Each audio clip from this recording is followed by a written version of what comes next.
Revenue Through Reputation. I'm Brandon Lee, and I appreciate you coming and spending a few minutes with me. I think today my goal is to give you really the best of what I've learned over the last, I'm going to call it 8 to 10 years. And let me start. I want to start by sharing this story. Before I tell the story, I want to invite you, if you are watching it live, wherever it goes, LinkedIn, YouTube, Facebook. I don't know if we're pushing to Instagram yet or not, but wherever you're watching, if you add a comment during the live, I'll actually see it, and I could throw a question up. I'd love for you to get your questions, your feedback, your comments. I mean, gosh, if I'm saying something you totally disagree with, man, throw it in there. Um, that's what this digital stuff is about. It's about real conversations happening amongst real people. It just happens in this, screened environment. It's really no different than if we were all sitting around a table having a chat.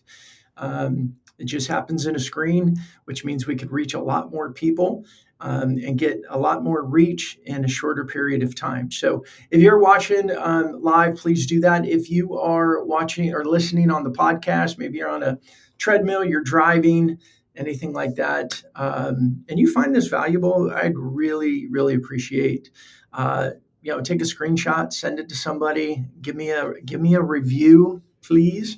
This is a new show for me. Is my other show. We're about 135 episodes into it in about 3 years.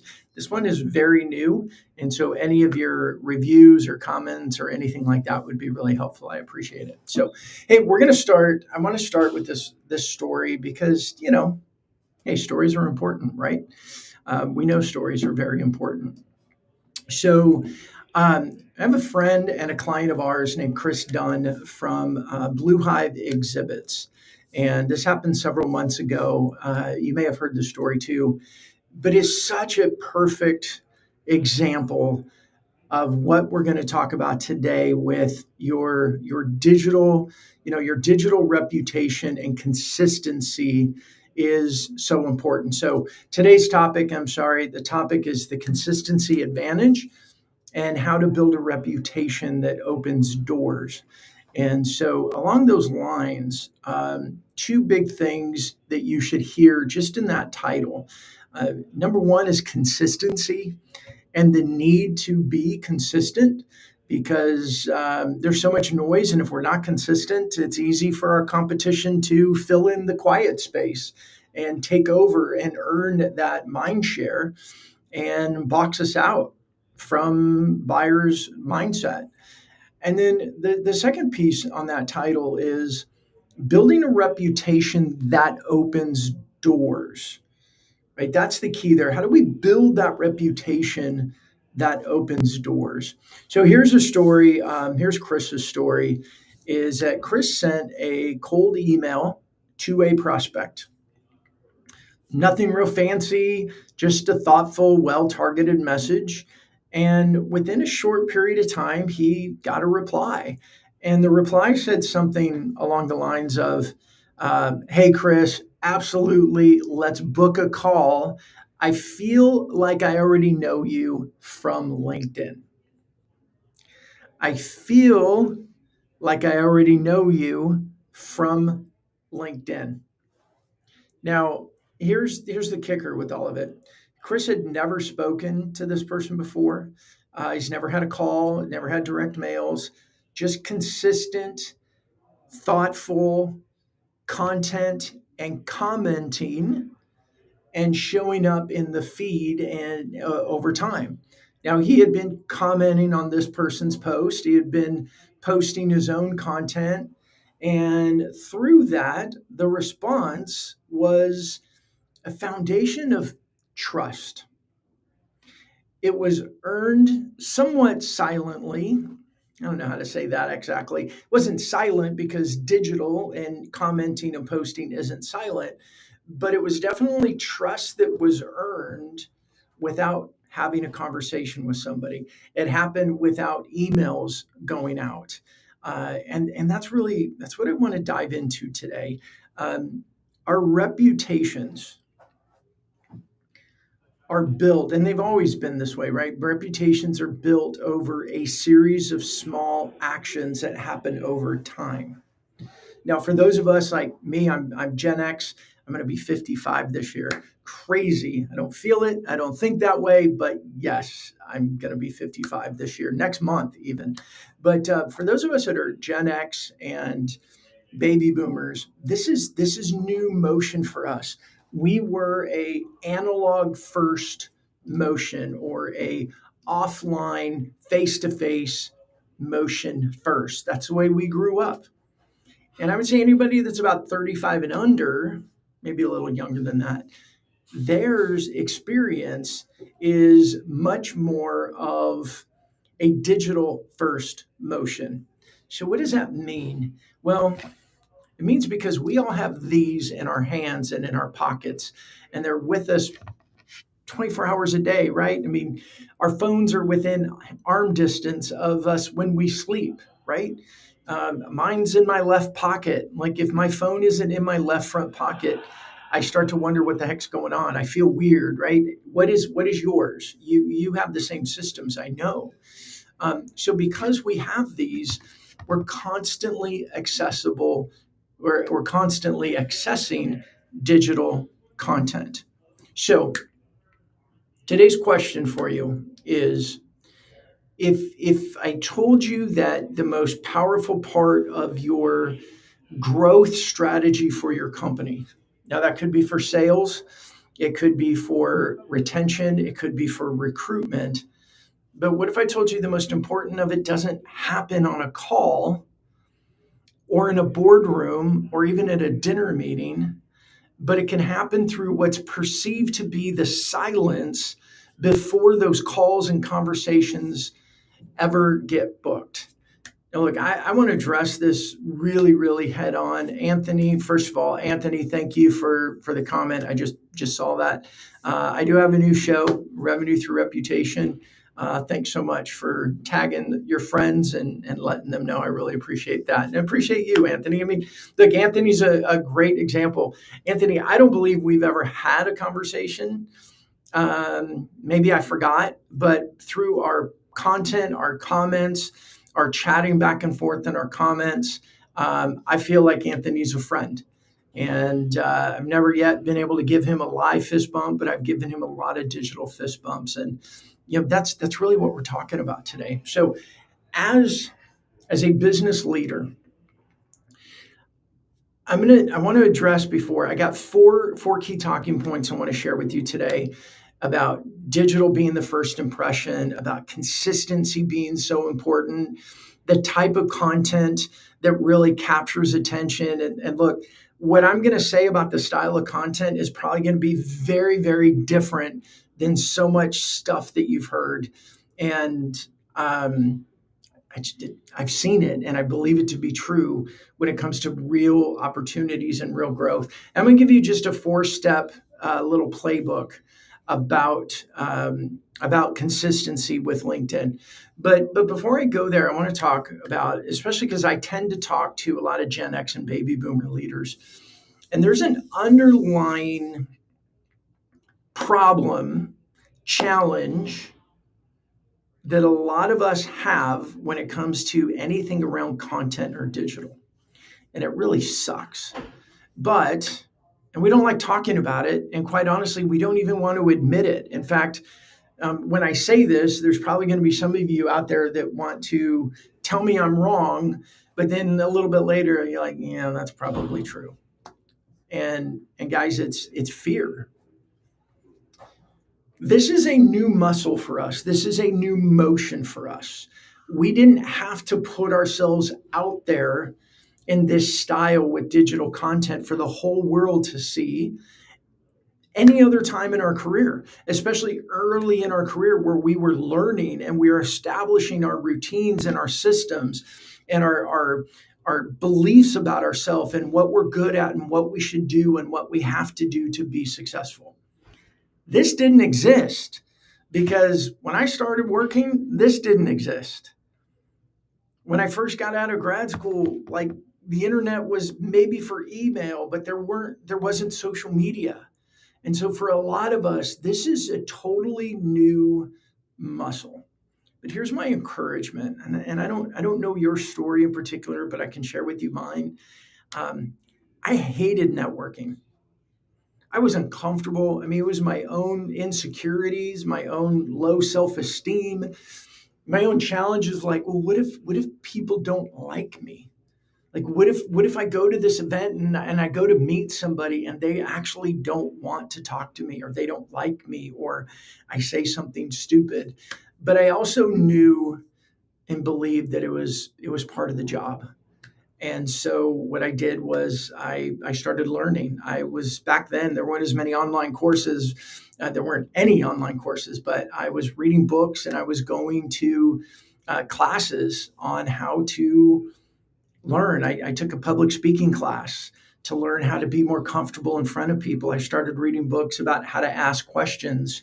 I started learning things about how to be curious and how to be other oriented. And it was the time that I discovered my favorite book of How to Win Friends and Influence People.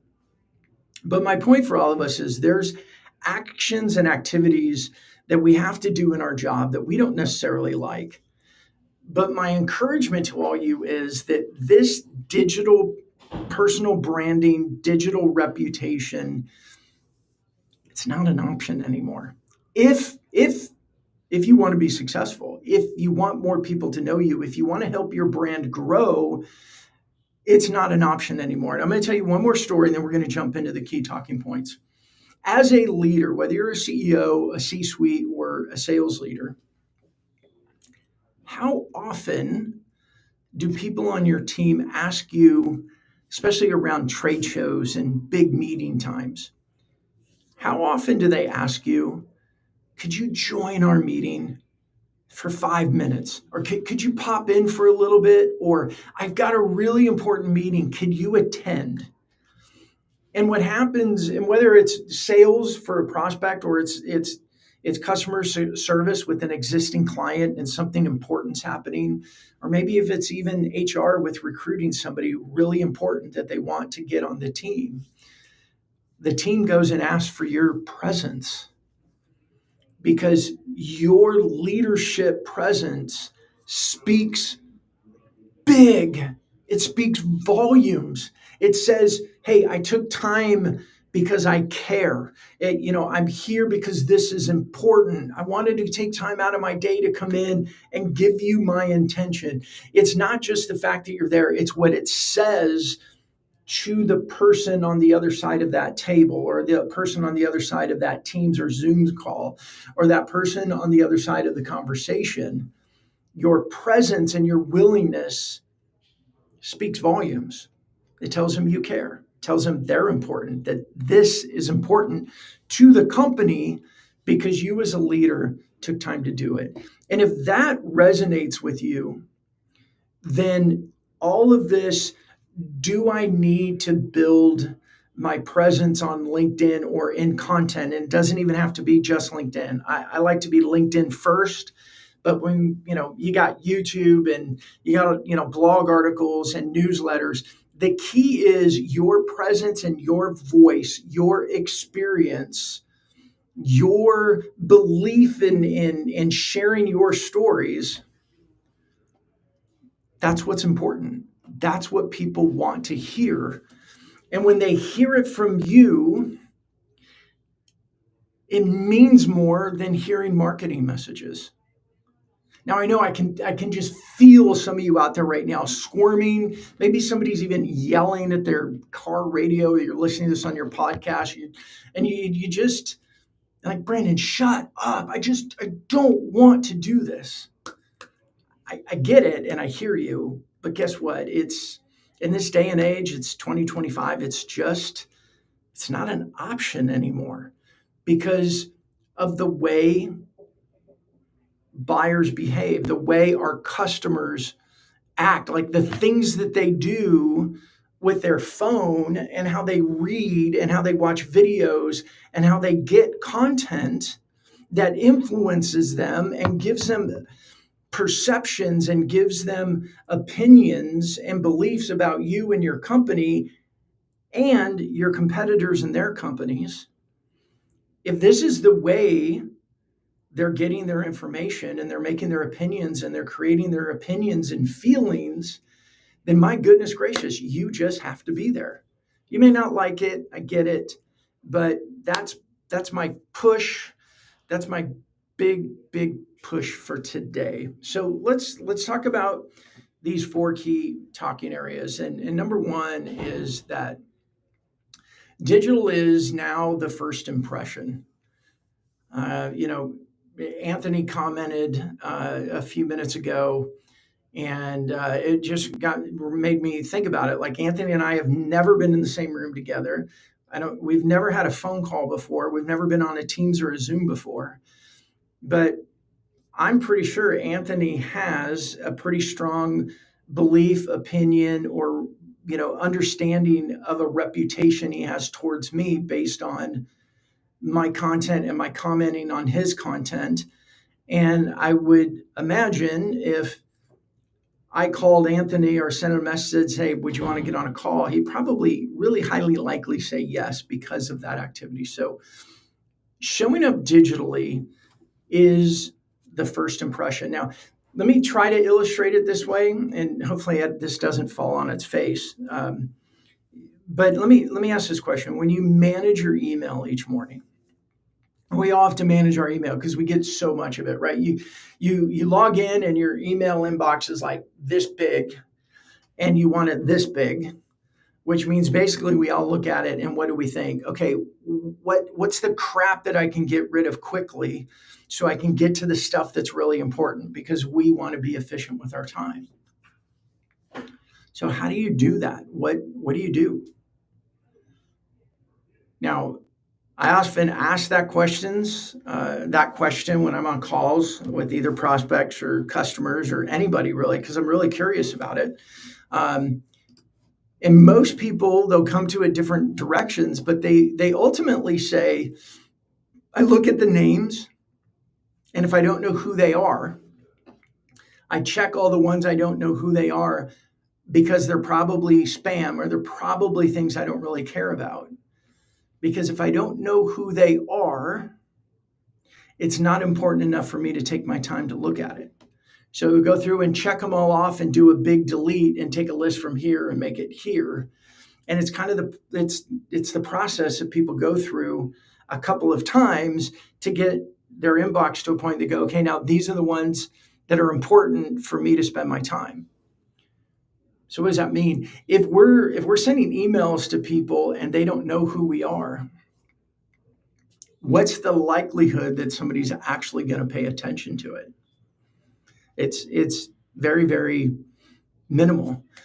So the handshake today, which, as I shared when I first started coming up into business, the whole networking and being in a room and walking up and shaking someone's hand and introducing myself just scared the absolute crap out of me.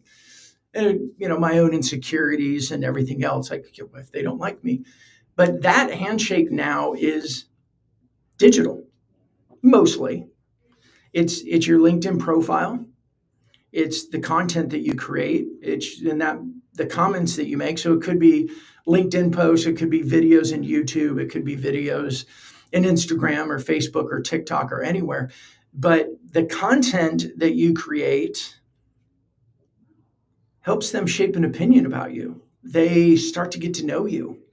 They get a sense of, like, is this somebody that I would like to do business with? Is this somebody who's funny? Is this somebody who I feel is insightful? Is this somebody I'd want to be in the same room with? Is this somebody that feels trustworthy for me?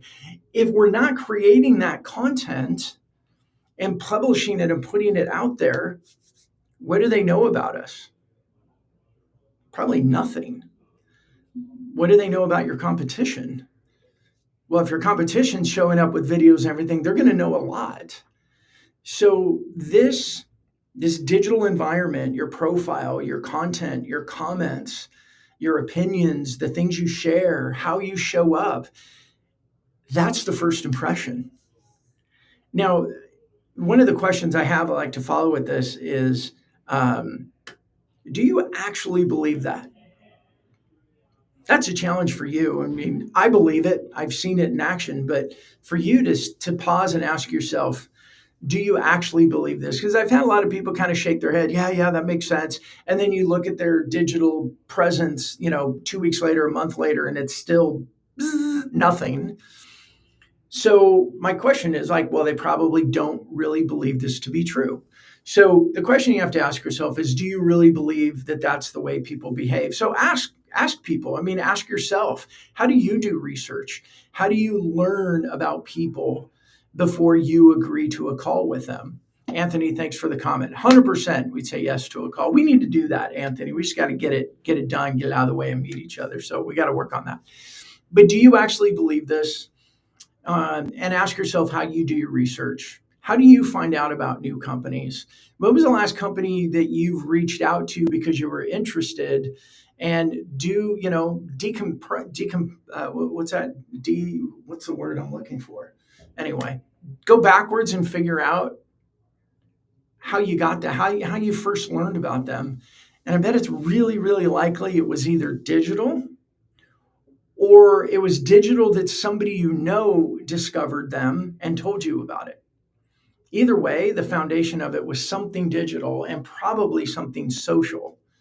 So how do you do your own research? And I'm going to leave this on showing up digitally as the new first impression. Your reputation, number one, you either have it or you don't. And I would say if you don't have a reputation, well, that is the reputation. Who is this person? I don't even know who they are. Are they in our industry? Why would I want to talk to them? That's a reputation. Just as much as if they said, hey, 100%, I'd say yes to a call, just from the relationship we've developed through our engagement online, just like Anthony wrote in the comments. And I didn't set Anthony up, by the way. I didn't set this up. So, but thank you, Anthony. So I want to talk now about consistency.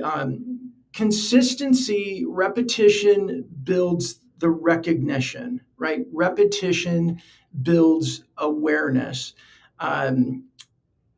Chris Dunn's story that I started this episode with about sending the message and the guy going, oh, yeah, Chris, totally. Let's get on a call. I feel like I already know you. That wouldn't happen from one post. Probably wouldn't happen to 10 posts over 6 months. It probably wouldn't have happened if Chris wasn't consistent. And not just consistent, and we're going to talk about number 3, we're going to talk about the type of content, but it wasn't just consistent, but it was content that wasn't about him and his company all the time. It was other content, and we'll talk about that in step 3. So like 2 and 3 are really important right now because of the amount of AI that has influenced the amount of content that's being produced. But I believe in humanity. I believe in humans. And I believe that over a short period of time, we humans are going to evolve into a place where we recognize, we smell AI a mile away. And we're going to start rejecting it before we pay attention to it. So I believe this massive increase in content that we've all experienced over the last 6 months to a year, and a little more than that, since especially ChatGPT made its big splash, I think that that's going to start dying a little bit, primarily because the crappy content isn't going to produce the results that people want, and they will start to give up on it. Especially things like the automated comments that if you comment back on it, nobody ever shows up to keep the conversation going. And we quickly go, oh, okay, they got me once. That was an AI comment and I believed it. So I brought my human to go engage with their bot and they didn't show up. So I'm just not going to do that again. I mean, that's how we're all learning, right? None of us want to feel stupid. If I go comment and somebody's bot is the one that I'm commenting on and the human never shows up, well, guess what? I'm not going to do it again. I got to protect my ego. And I don't want to go have conversations with bots that don't really conversate back. And my humanity is too fragile to do that. I believe we all go through that. And yes, Anthony, I paid you a lot. Thanks a lot, buddy. So repetition is about being consistent. And guys, I want to encourage you. I mean, there's a lot of people out there, like, they want to tell you how to go viral and how to get maximum engagement and all this type of stuff. And look, numbers are impressive. I'm not gonna lie. Like, oh my gosh, you got 40,000 followers, you have 80,000 followers. How many people do you really need to buy from you to be successful this year? Like, if you had 200 to 300 people that you really developed strong relationships with, and they knew you, and you'd have the Chris Dunn experience. If you emailed them, they'd go, oh my gosh, I feel like I know you. Yes, let's get on a call. Will those 200 to 300 people potentially provide for you the best year of your life as far as business is concerned? Look, I get the draw to the numbers. I get that we'd all feel good about having a lot of people following us and all of that. But for most of us, it's not necessary.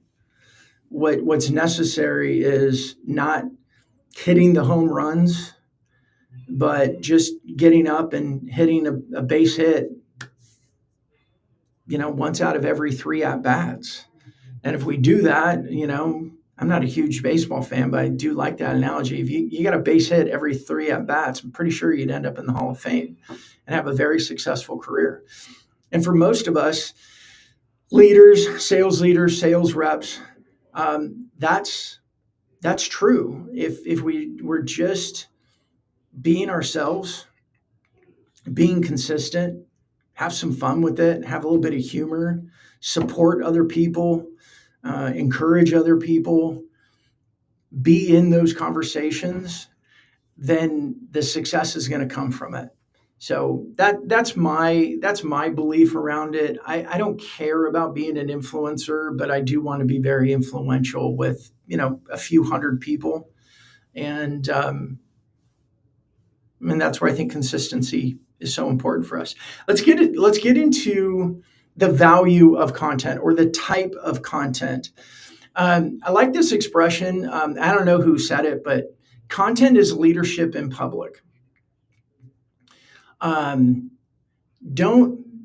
post to be seen, but post to make other people feel seen, feel heard, feel like they're a part of a community. And Crystal, yes, quality over quantity. Thank you for adding that. Let's get into the value of content. As leaders, I hear a lot of leaders will say, I really don't have anything important to say. I also hear leaders say, I don't know what to say. And I also hear leaders say things like, I don't want to be an influencer, so I kind of stay away from this. I'm going to say a couple of things. There is a little bit of an ignorance gap there. In the pure sense of the word, you just don't know what you don't know. And I would also push and encourage anybody, if you're saying things like that, get in the closet by yourself and ask the question, am I just scared? And if I am just scared, what am I scared of? And then ask yourself, but what's the potential upside? If people like Brandon and others who are talking about this whole digital presence is the reputation builder, it's the handshake, it's going to help me meet more people, it's going to help my company become more known by people, then what do I need to do to overcome this fear? And that's my encouragement to you. But I think the type of content, we make it a lot more difficult. First of all, marketing is going to want to do all their pitchy brochure, what I call brochure type messages. They're going to want to push the brand. And I'm telling you now, it's actually the exact opposite of what we should be doing. As leaders, if you share your leadership journey, people are going to be interested. Even for any of us, we're like, nobody cares about what I think or what I do. Look, you're a CEO, you're a C-suite, you're a sales leader of a company. There are a lot of people that care, internally and externally. And when you start sharing it, people start to join the conversation. I've learned so much from my friend Carson Hetty with Microsoft. He's one of my co-hosts of my other show, my Mastering Modern Selling. And one of the things I've learned from Carson, and he says this over and over and over again, and I don't think a lot of people like really pay attention to it, but he says, I just started showing up. I just started creating content. I just started sharing the things that I've experienced, the things that I was observing, the things that I feel. I just started sharing that. I really had no idea what I was doing. And now, Carson is pretty well known to be the number one like digital selling person at that really, really small company he works for called Microsoft, right? How did he start? He just started thinking about, what have I experienced that would add value to other people? And that's what I'm encouraging you all as leaders to share. Here's my easy breakdown. If you're not sure how to say it, like what are you observing in your industry? What are you thinking about as a leader? Like, what's important to you? What are you worried about? What are you excited about? When you think about, like, what have you learned? What did you learn last year? Right. And I know this stuff is kind of scary because we're kind of putting ourselves out there. Well, that's what we've been talking about. You have to put yourself out there. So what are you observing? What are you thinking? And this one, I know some of you guys are going to go like sphincter warning here. People are going to go, ooh. What are you feeling as it relates to your industry? That's what I mean by share your leadership journey. And I know that it's hard. I know that it's hard, but I want to encourage you to start testing it. I mean, think about it this way. If you were in the office, lots of your team members were around, and you shared a story like, when we first started this company, one of our biggest obstacle was, and you shared it. And I was really, really nervous. I was scared. I was overwhelmed because... And then over time, what we learned and what we did was ABC steps, and we overcame that challenge. And we went from 10 employees to 100 employees over the next year, something like that. That's a great piece of content for somebody to get to know you more and feel like they know you. And give them that opportunity to go, man, I like this person. I like the way they think. Or even ask a question and go, how did you create those steps? Or how did you get over the fear of that? Or, how did you have the courage to take out a line of credit on your house and start this company, or whatever that may be? I mean, these are things that other people really care about and want to learn. And you have that experience. You have that gold in your hands. And people are ready to hear it.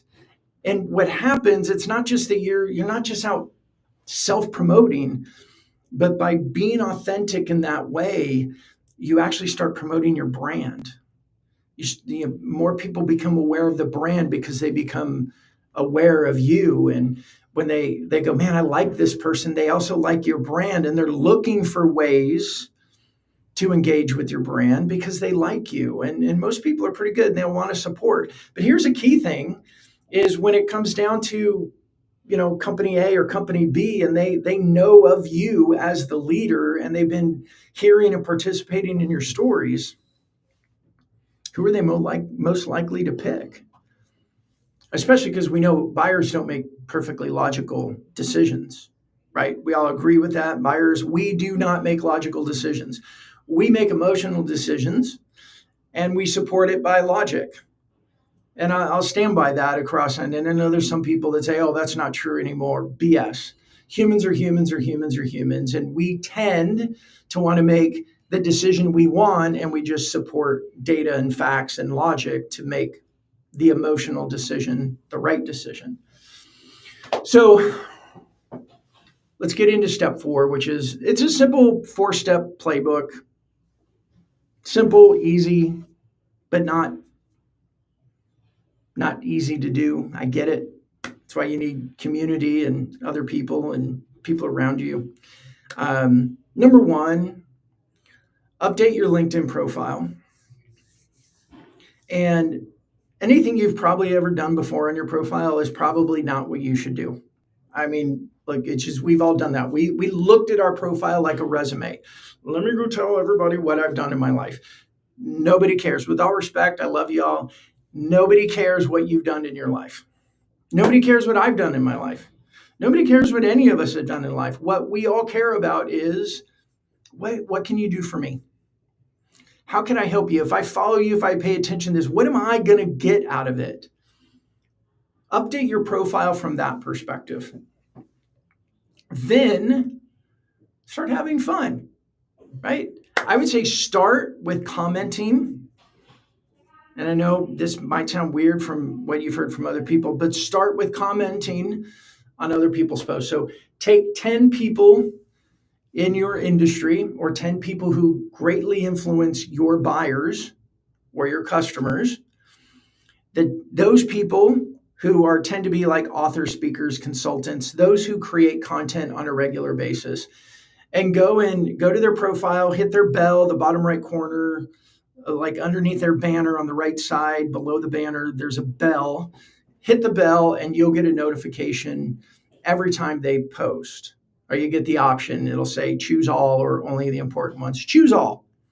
And take those 10 people, and whenever they post, go as soon as you can and read what they have to say and comment.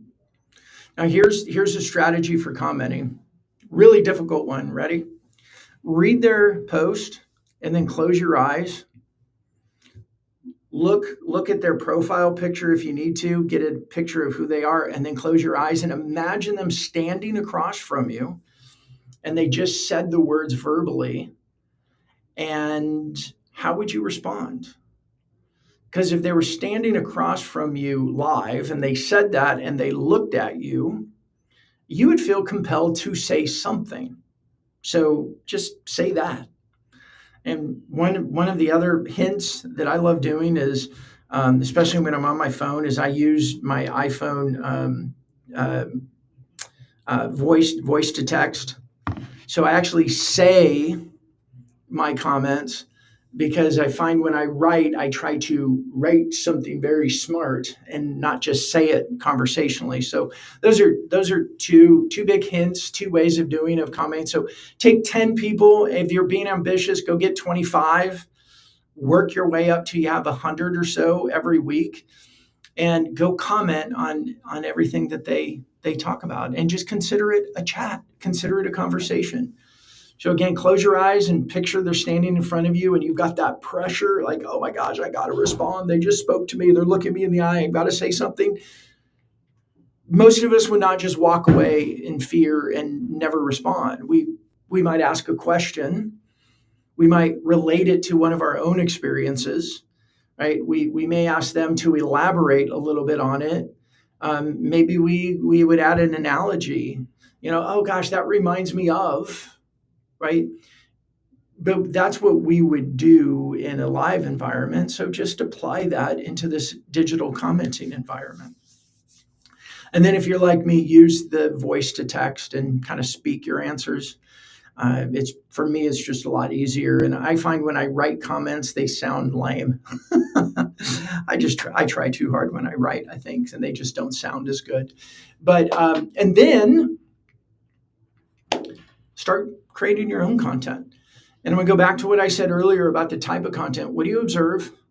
What do you think? And what do you feel?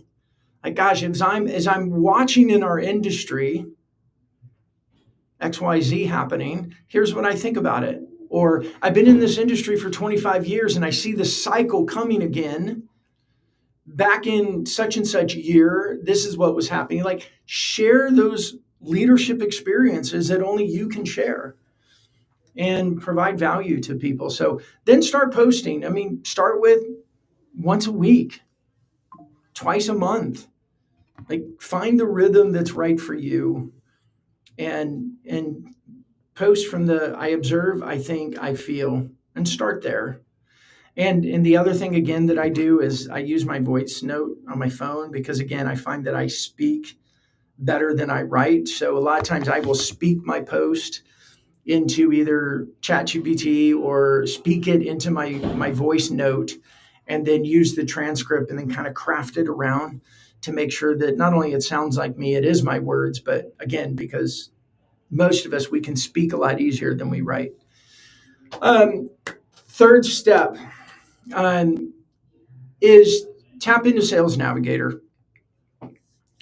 Sales Navigator is going to give you a lot of insights. If you don't know the 10 people, go to Navigator and do some research, right? If you don't know the 10 people you should follow, go to Navigator and use research. What I like about Navigator is you can also add notes, you can create lists, you can set other notifications when people or their company post.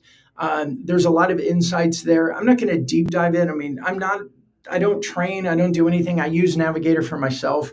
There's other people out there like Alexander Lowe and others who are experts on Navigator that I would send people to. But start engaging Navigator for the insights and the organization ability of it. And then the last thing in number 4 is the DM follow-ups. Look, and I'm going to preface it with this: don't pitch. Just stop your pitches. Nobody cares. Just stop the pitches. But if let's play this example out. Somebody's been posting and you've been commenting, and then you post and they've comment. Just keep the conversation going. Send them a direct message. And I love doing videos, direct message. And some people have said, it's kind of presumptuous to send a video, but for me, I like it. And it's easier for me to do a video or do an audio and speak it than it is to write it. And so I send a message that way. Now, the key there is don't send messages about you and, this is what we do and come buy my stuff. But maybe if you were commenting, you send a message and talk about the comments. Like, hey, I really enjoyed this part, or hey, you commented this, that's great. And if you do want to have a conversation, ask them for a conversation. And if you do want to share, like, hey, this is what we do, and if it's ever appropriate for us to talk, I would be happy to schedule a call or something like that. Man, go for it. But my key here is don't be systematic, like, and then I ask for a meeting, and then I ask for, let the conversation flow. It's a lot like that live networking event that when we first meet somebody and shake their hand and we're starting to get to know each other, if we ask for that meeting too soon, they're going to back off. I had somebody give me the analogy again yesterday, like we don't go out on the first date with our spouse and ask them to marry us. Although I almost did, to be honest. Within 2 weeks, I knew. Within 2 weeks, Megan and I both knew. But that's another story for another time. But the reality is we don't just start to get to know somebody and go straight to try to close a deal. But yeah, we do that often in sales. We do that often because we have all this pressure to build pipeline and close deals. But what happens is it actually reverses the effectiveness for us, and we lose pipeline. We lose people who they may not want to talk to us today, but if we push too hard too soon, they may not want to talk to us ever. And we lose the opportunity or the equity value that we've already created to that point. So that's it. Look, I want to end with sharing Chris's story again and adding another story. Through his consistency of commenting, posting, the response to a cold email was, yeah, let's get on a call. I feel like I already know you because I see you all the time on LinkedIn. And my friend James Gilman, he's the president of Perimeter Office Products. He had a great story that he shared a while ago. He went to his high school reunion, and I know that that's not necessarily the ICP that he was looking for, but some of them were, and what happened from it is totally relevant. He texted me the next morning after his high school reunion, and he said, "Dude, I get it." And I responded like, "What do you get?" And he said, I went to my high school reunion last night, and I felt like I was the prom king or something, because everybody kept coming up to him going, "Dude, I love your content on LinkedIn. I love all the stuff that you're doing," and referenced some of his content. But he was sitting there a little bit baffled going, "Wait a minute. I never seen them comment. Never even seen them like my content. I didn't even know that they were watching or paying attention because they didn't engage. When we show up consistently, people are watching, they're paying attention.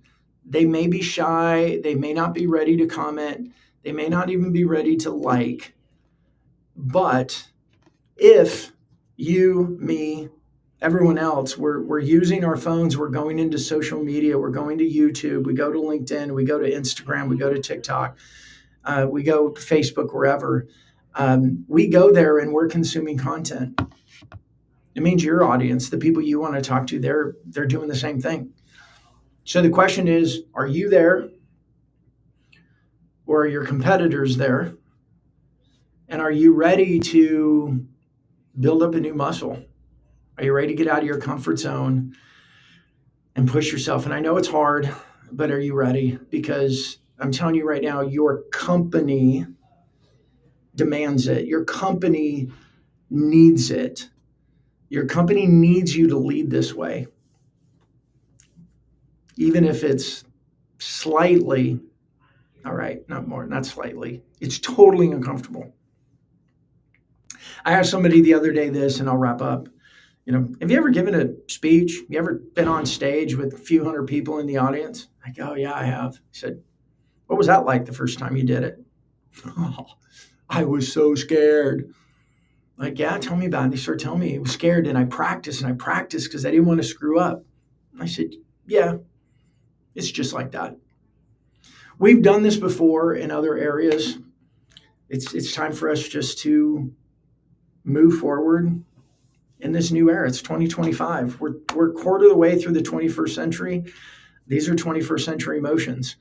If we're going to lead companies in the 21st century, we have to lead with 21st century emotions. So if you're not specifically, but especially if you're like a Gen X baby boomer leader, again, I'd be happy to talk to you, because this is what we specialize in.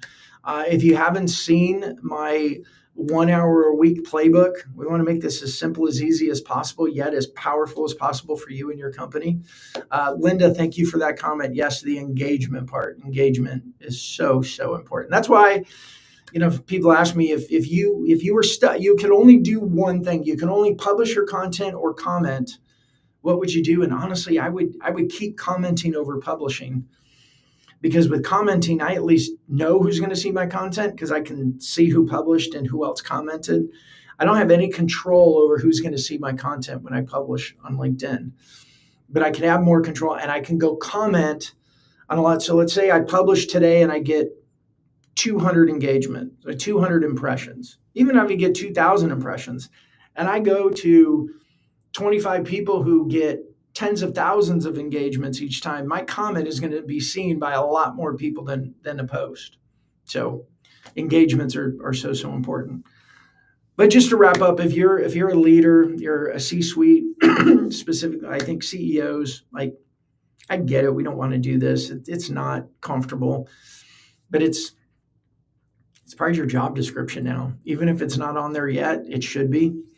But if you're a C-suite leader to a sales leader, a customer service leader, an HR leader, your reputation is key to your success and your company's success. So what are you doing to build your reputation? You have a huge opportunity. It's easy, it's quick, it's at scale. And yeah, it's a little uncomfortable, but we can get over that.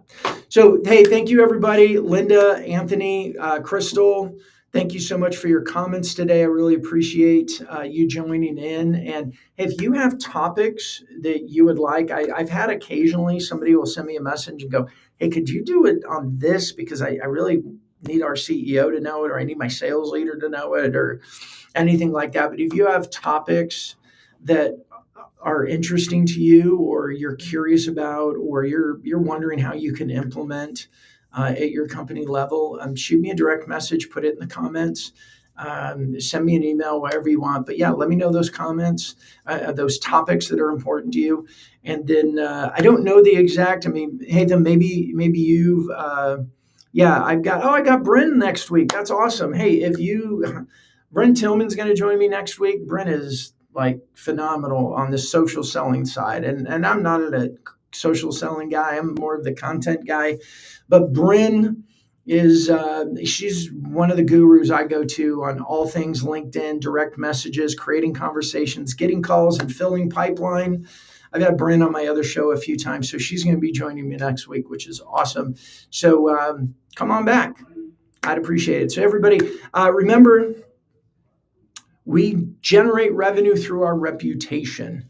And that's why my show is called Revenue Through Reputation. So thank you for joining us. And I will see you next week. Same time, same channels. Have a great night. Bye.